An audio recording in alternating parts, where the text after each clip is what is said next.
Bom dia, boa tarde ou boa noite. Olá, tudo bem com vocês? Meu nome é Adriano Vretaros, sou preparador físico de alto rendimento e estamos aqui para falar sobre preparação física no basquete. Preparação física direcionada especificamente para os jogadores de basquete. Então vamos lá. O tema de hoje dessa apresentação é sobre o teste conhecido como Isometric Tig Pull. Na literatura, nós temos à nossa disposição uma série de testes para avaliarmos os nossos atletas, os nossos jogadores de basquete. Tanto testes de campo, como também testes laboratoriais.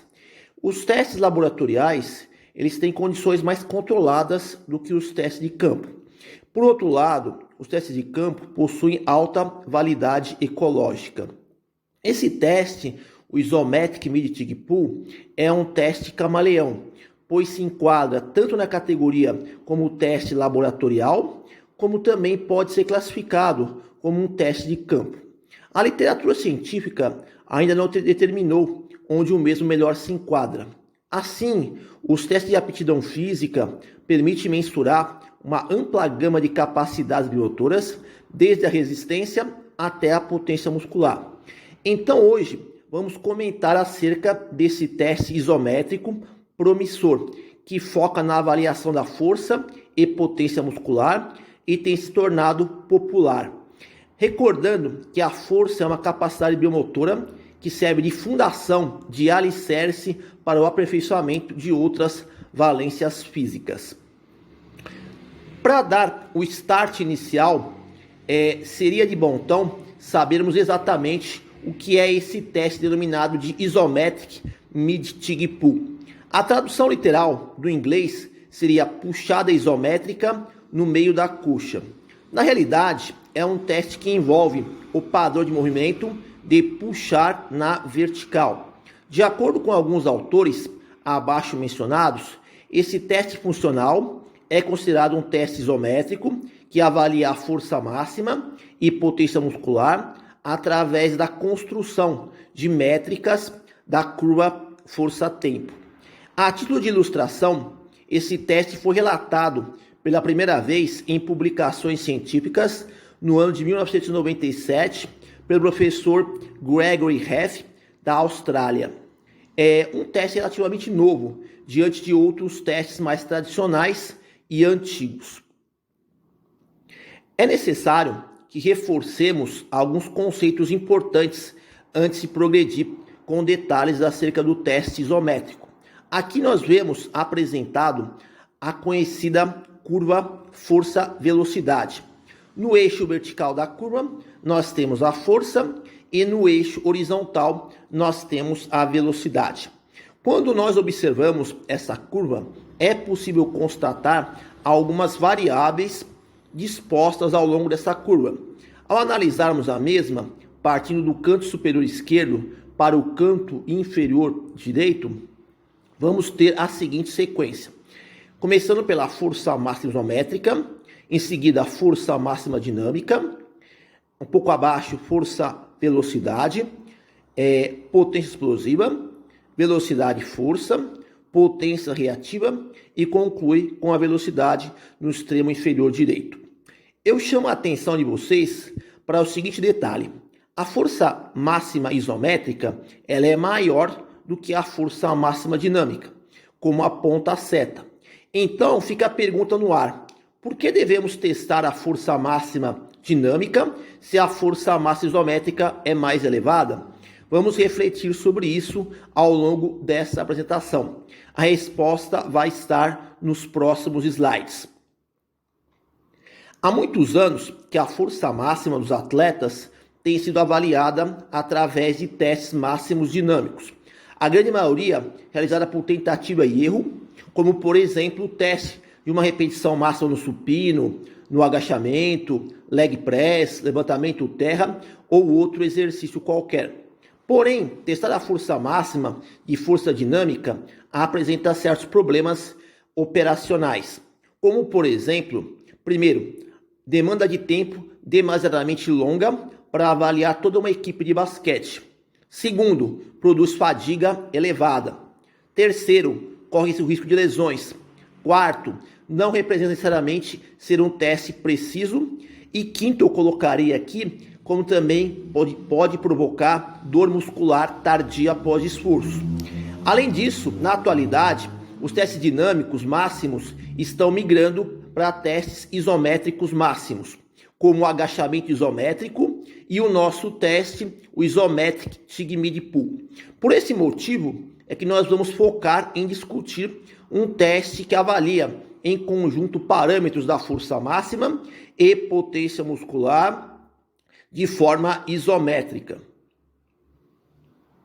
Podemos relatar certas vantagens concretas na aplicabilidade do teste Isometric Mid Tig Pull. O mesmo é um teste seguro, pois representa baixo risco de lesão e baixo acúmulo de fadiga. Um ponto importante é que esse teste é tempo eficiente, facilitando a vida do preparador físico quando avalia muitos jogadores ao mesmo tempo.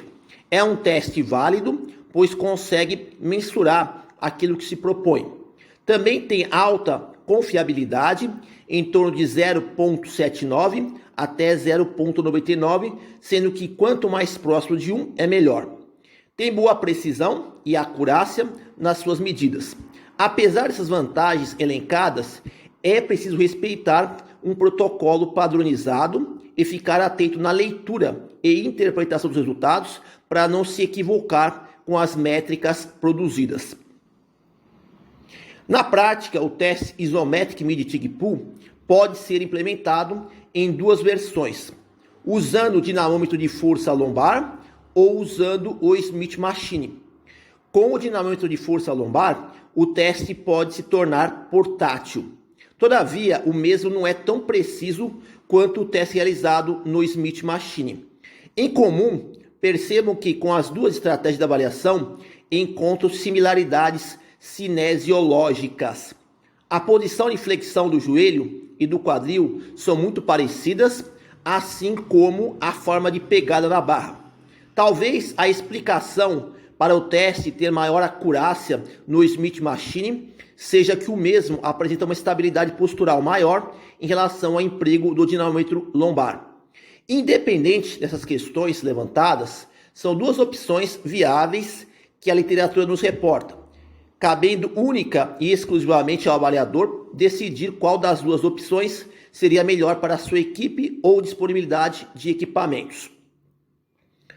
No tocante aos equipamentos tecnológicos necessários para o teste, tudo vai depender de qual recurso você irá usar, se o dinamômetro lombar ou o Smith Machine. Se porventura a sua opção seja o dinamômetro lombar, será necessário adquirir uma célula de carga axial, como mostrado na figura à direita. Essa célula de carga axial suporta a carga no eixo vertical, sentido longitudinal, ideal para esse tipo de teste. Contudo, sua precisão não é tão relevante quando comparada com a plataforma de força. No caso de você resolver utilizar o Smith Machine, que é altamente recomendável, será obrigatório ter em mãos uma plataforma de força.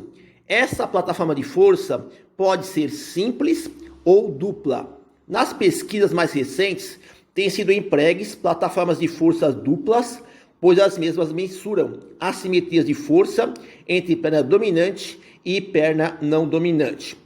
Se compararmos em termos de custo-benefício, a célula de carga axial tem um preço muito inferior ao da plataforma de força. Entretanto, sua acurácia é menor quando comparado com a plataforma de força. Uma informação relevante citada pelos pesquisadores é que, independente do aparato tecnológico usado, o mesmo deve apresentar uma frequência mínima em torno de 500 a 1000 Hz para não comprometer a qualidade na coleta de dados. A execução correta do teste requer atenção para alguns fatores-chave. O teste é multiarticular e de cadeia cinética fechada. A posição do corpo se assemelha à posição da segunda puxada do Power Clean, um exercício derivativo do levantamento olímpico, ou também similar à puxada do levantamento terra tradicional. É preciso posicionar as articulações do jogador em certos ângulos. A angulação do joelho varia conforme os estudos entre 125 graus a 145 graus. Em contrapartida, a angulação do quadril está situada em 140 a 150 graus. As pesquisas costumam usar goniômetros para checar essas angulações. A altura da barra é outro ponto determinante. O jogador precisa semiflexionar os joelhos no ângulo exato e, com isso, posicionar a barra numa altura central, compreendida entre o joelho e o quadril, mais ou menos na altura do centro do osso do fêmur. A pegada na barra normalmente é feita de forma pronada, mas já encontrei pesquisas usando pegada invertida, ou seja, uma mão pronada e outra supinada. A grande maioria dos estudos utiliza a pegada pronada. É permitido aos atletas usarem straps para firmar, prender melhor as mãos na barra. Uma questão operacional na pegada da barra é padronizá-la para que em todas as tentativas seja usada a mesma empunhadura para evitar com isso interferências nos resultados do teste e no reteste e ter mais consistências nos resultados finais. Por último, os membros inferiores devem estar em afastamento lateral com uma largura na distância dos ombros, aproximadamente na largura dos ombros. O teste, propriamente dito, vai solicitar dos membros superiores para exercer força máxima isométrica, tronco e membros inferiores para estabilizarem o movimento. O protocolo do teste deve seguir uma padronização bem estabelecida. O aquecimento é um item importante, por isso é recomendado executar tanto o aquecimento geral como o aquecimento específico. O aquecimento geral eleva a temperatura muscular, ativa determinados grupamentos, prepara de maneira geral o aparelho locomotor dos atletas. Já no aquecimento específico, é sugerido pelos autores que se execute o próprio teste com cargas submáximas, por exemplo, o equivalente à força exercida em 40, 60 e 80% de uma repetição máxima no exercício Power Clean. O jogador deverá aplicar força nessas zonas de esforço submáximos. Em seguida, o teste em si consiste no movimento único de puxar a barra verticalmente com uma aceleração máxima e rápida durante o tempo estabelecido pelo avaliador. Esse tempo costuma variar entre 3 a 5 segundos de esforço. O jogador, sendo avaliado, pode realizar em torno de 3 a 4 tentativas e prevalecer para análise o melhor resultado alcançado. A plataforma de força, posicionada abaixo dos pés, captura a força de reação ao solo e gera métricas significativas relacionadas à curva força-tempo. Deve haver uma preocupação acerca da instrução que o atleta recebe para executar o teste, para que com isso se obtenha valores máximos. Dois estudos se atentaram a isso. Um estudo feito pelo professor McGormick et al. 2022 comparou 3 diferentes orientações aos atletas para executar o teste. A primeira instrução era: puxe a barra o mais forte e rápido possível. A segunda instrução era: puxe a barra o mais forte possível. E a terceira intervenção foi: puxe a barra o mais rápido possível. Nesse estudo comparativo, não se encontrou diferenças nas métricas de curva força-tempo nos 3 tipos de instruções diferentes. Porém, uma outra pesquisa muito semelhante, conduzida por Drake e colaboradores em 2019, evidenciou que a instrução, levando em conta a rapidez na puxada da barra, implicou com alta produção de força nos resultados. Em contraste, a instrução puxada forte induzia a resultados maiores de força máxima. Assim, parece que existem respostas conflitantes em qual deveria ser a instrução mais apropriada para esse teste funcional. Eu, particularmente, acrescentaria às instruções um vídeo com atletas executando o teste corretamente e depois implementaria o mesmo independente do tipo de instrução adotada. Um elemento chave que não deve ser negligenciado é o encorajamento verbal durante o teste, haja visto que o mesmo é uma avaliação máxima. Dentre as métricas geradas pelo teste, um total de aproximadamente 12 variáveis da curva força-tempo são produzidas. Olhando essa tabela, temos na primeira coluna as respectivas variáveis, na segunda coluna as abreviações mais empregadas, na terceira coluna a unidade de medida em cada variável e na quarta coluna temos as explicações para os cálculos aritméticos. Percebo que eu ressaltei as métricas que considero mais significantes para uma interpretação do teste. 6 métricas em especial. Vamos discuti-las. O pico absoluto de força representa a força máxima que foi produzida, normalmente na unidade de newtons. O pico relativo de força, que tem relação com a massa corporal do atleta, provavelmente na unidade de newtons por quilograma. A taxa de aumento da força, que indica a capacidade do atleta de produzir força rapidamente na unidade de tempo. A média da taxa de aumento da força, representando a relação entre o pico de força e o tempo despendido na puxada. O índice de explosividade tem relação intrínseca com essa média da taxa de aumento da força, que acabamos de comentar.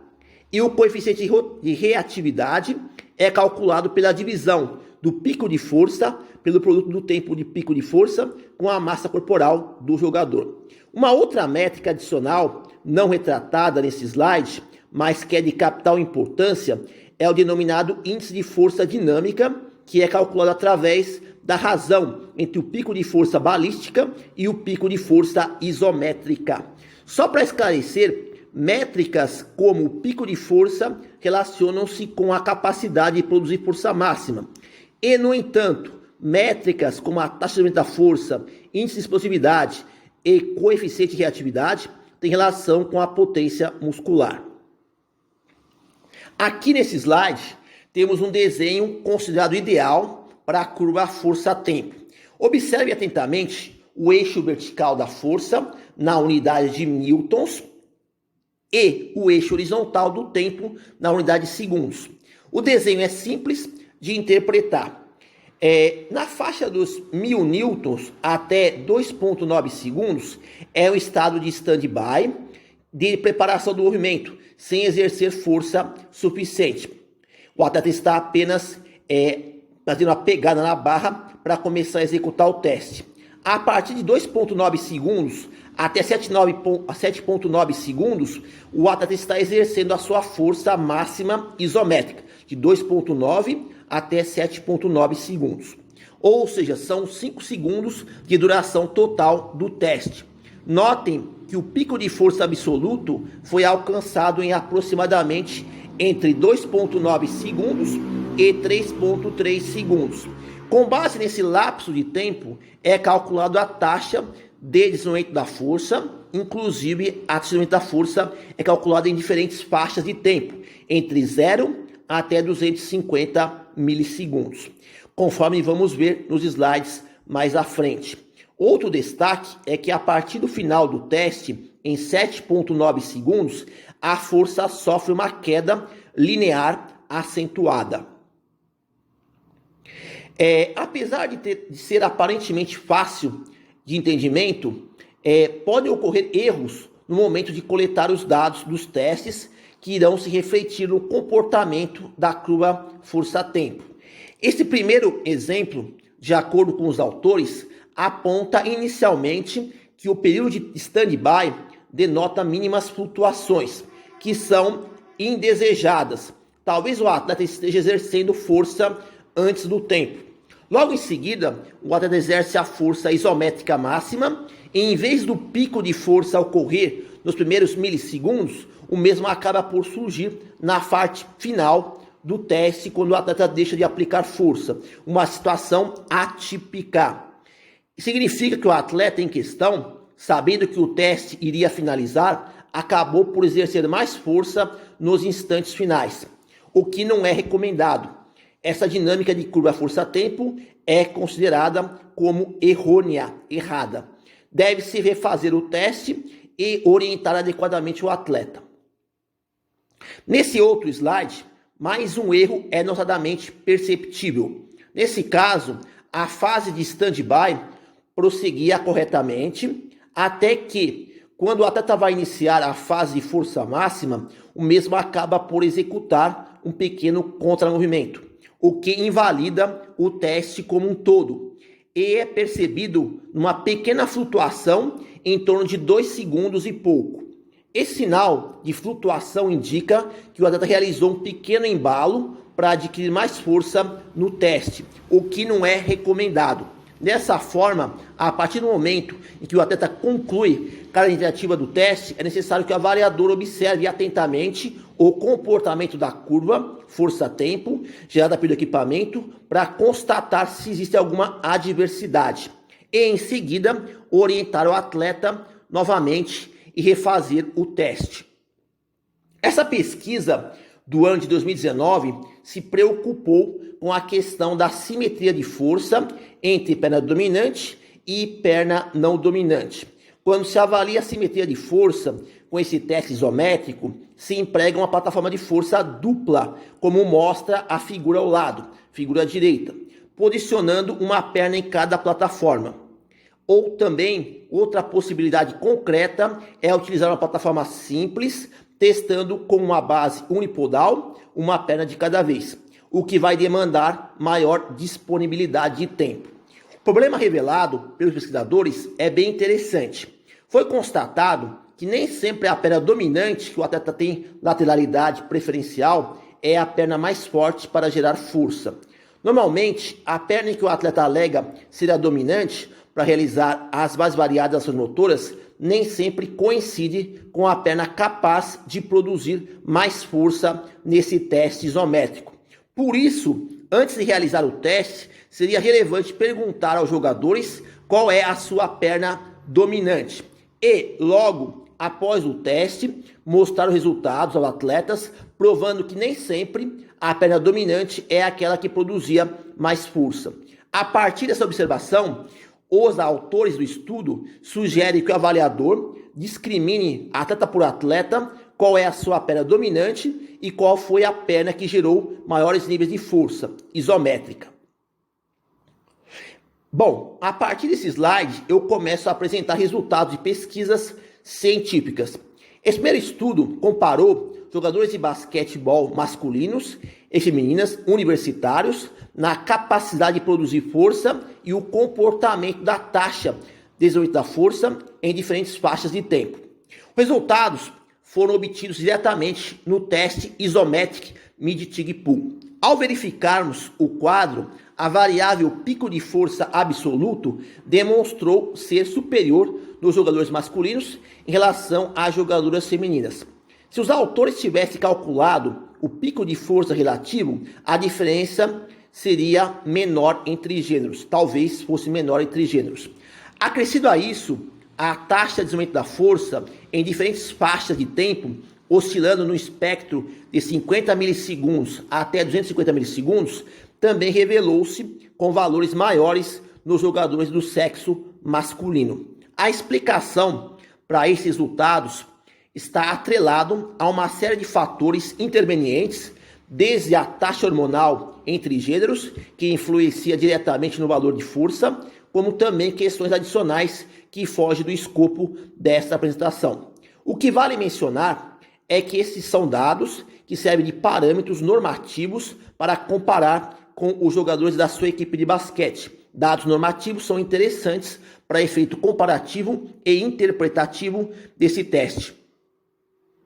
Aqui a mesma pesquisa, porém os autores tiveram a preocupação em tentar encontrar correlações do teste isométrico com alguns testes de campo já conhecidos. Por exemplo, o teste de uma repetição máxima no agachamento mostrou uma correlação alta com o pico de força.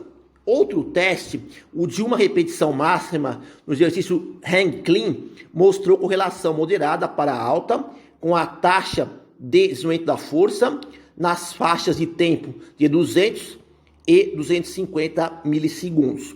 Em relação ao salto vertical, o mesmo correlacionou-se com valores altos no pico de força, assim como demonstrou correlação moderada na taxa de aumento da força, na faixa de tempo de 200 e 250 milissegundos. 2 testes de agilidade foram usados para interpretar correlações: o teste de agilidade Pro Agility e o teste Lane Agility. Nesse sentido, os 2 testes de agilidade revelaram correlações moderadas com o pico de força. Dessa forma, pode-se especular que o teste Isometric Mid-Tig Pull é uma ferramenta útil para traçar paralelos com o desenvolvimento de variadas capacidades biomotoras, entre elas a força máxima, potência mecânica de membros inferiores e a agilidade. Aqui temos uma pesquisa recente, datada de 2023. Os pesquisadores quiseram verificar se existia algum grau de correlação entre o teste Isometric Mid-Tig Pull com os saltos verticais. Nesse estudo em particular, o teste isométrico foi executado no dinamômetro de força lombar. Após os resultados do teste, os autores dividiram jogadores de basquete universitários em 2 grupos com base na força relativa, alta força e baixa força. Ao observarmos o gráfico, percebe-se que o grupo de alta força denotou correlações de moderadas para altas em todas as variáveis analisadas. Isto é, salto squat jump, salto contra momento, saltos repetidos, tanto na questão da altura do salto, como no tempo de contato pé-solo. Sendo assim, a conclusão dessa investigação nos reporta algo já bem documentado na literatura. Quanto maiores os níveis de força máxima do atleta, provavelmente melhor será a sua capacidade de expressar a potência muscular. Após a explanação do teste e possíveis correlações, é preciso refletir quais seriam as reais finalidades que o teste Isometric Mid-Tig Pull nos proporcionaria. Elenquei aqui 6 finalidades centrais desse teste isométrico. A primeira finalidade evidente é medir a força máxima isométrica.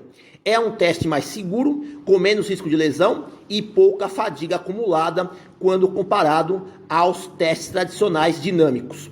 A segunda finalidade seria levantar dados de potência muscular com base nos valores da taxa de desenvolvimento da força em diferentes faixas de tempo.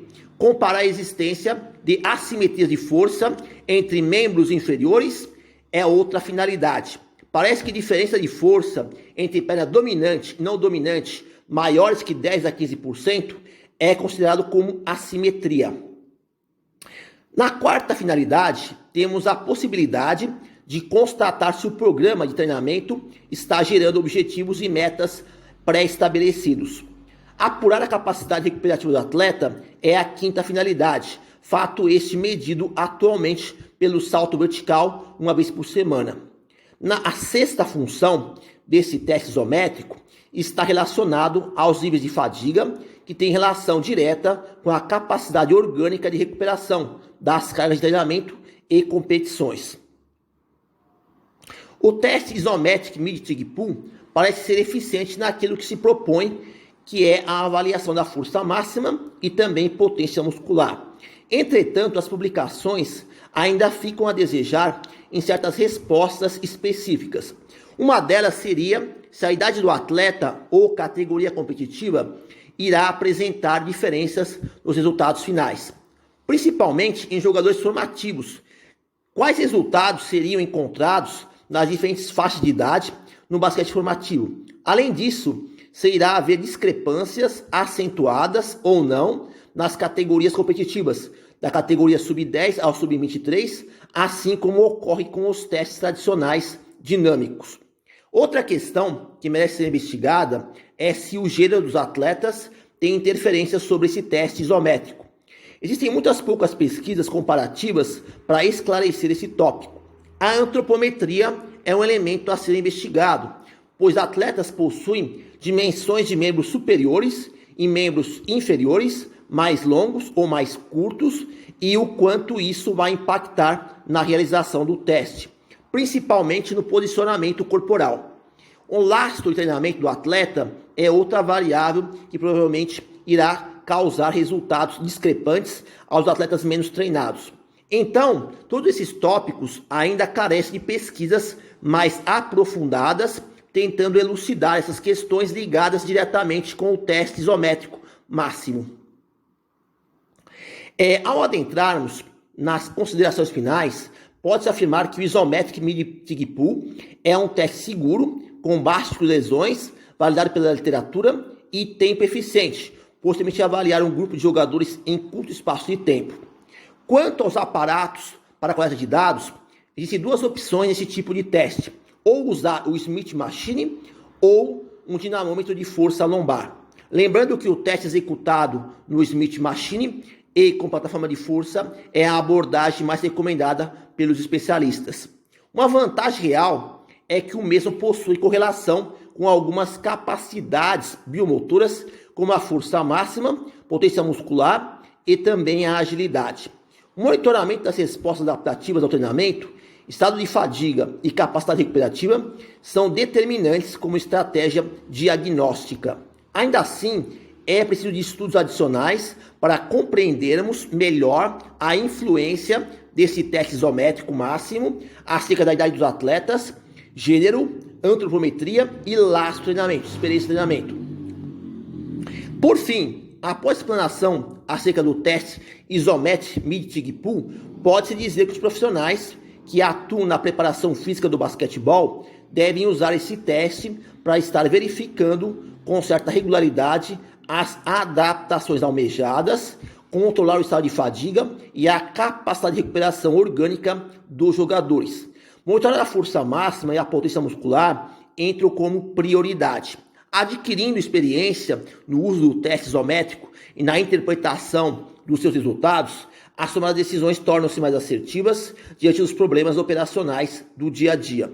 Diante disso, o teste Isometric Mid-Tig Pull acaba se tornando um instrumento valioso para a avaliação dos jogadores. Então, termina aqui a nossa apresentação sobre o teste Isometric Mid-Tig Pull. Agradeço pela atenção, desejo boa sorte a todos e até a próxima.